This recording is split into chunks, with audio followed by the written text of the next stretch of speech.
लोकसभा चुनाव नजदीक आने के साथ जम्मू कश्मीर में चाहे गृहिणी हो, ऑफिस जाने वाली महिलाएं या फिर श्रीनगर में कॉलेज में पढ़ने वाली छात्राएं, सभी बुनियादी ढांचे, स्वास्थ्य, शिक्षा और शहर के विकास की उम्मीद लगा रही हैं।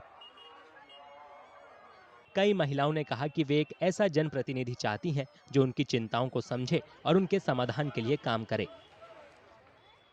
The core issues will be, they'll be about women, first of all, women empowerment, health of women, maternity benefits to women, particularly paid leaves to women who give birth to their kids. And there should be some arrangements at workplaces so that their children can stay there safely. Healthcare, particularly vaccination programs, they must be, emphasized, and they must be, expanded. That's very important. And sports activities, sports infrastructure must be developed.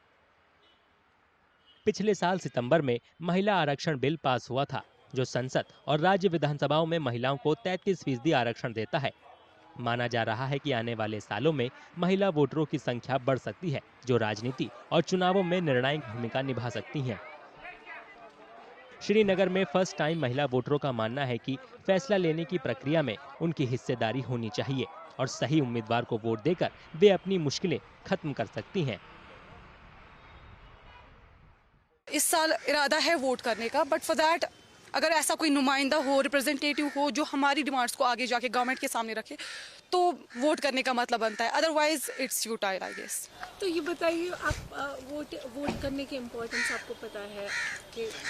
देखिए, vote, जहाँ तक vote का ताल्लुक है, अगर हम vote करेंगे तो ऐसा होना चाहिए कि रिप्रेजेंटेटिव ऐसा होना चाहिए कि हमारे वोट का आगे जाके कोई मकसद फिर बने या कोई उसका फिर फ़ायदा मिले हमें।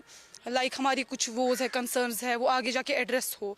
मैं जिस इंडिविजुअल को वोट दे रहा हूँ, क्या वो मेरे बेसिक नीड्स, जो भी हमारी बेसिक नीड्स है, 3 बेसिक नीड्स ज़्यादा होती है, पानी, बिजली और रोजगार। अगर देखा जाए तो अभी कश्मीर में अनएम्प्लॉयमेंट है, तो हमें चाहिए कि हम उस बंदे को वोट दें जो हमें पहले इंश्योर करे कि नहीं जी, हमने अपनी गवर्नमेंट में ऐसा किया है।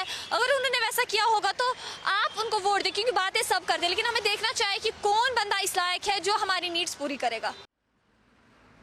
चुनाव आयोग के मुताबिक आगामी लोकसभा चुनाव में 96 करोड़ 88 लाख से ज्यादा लोग वोट दे सकते हैं, जिनमें 47 करोड़ से ज्यादा महिलाएं हैं।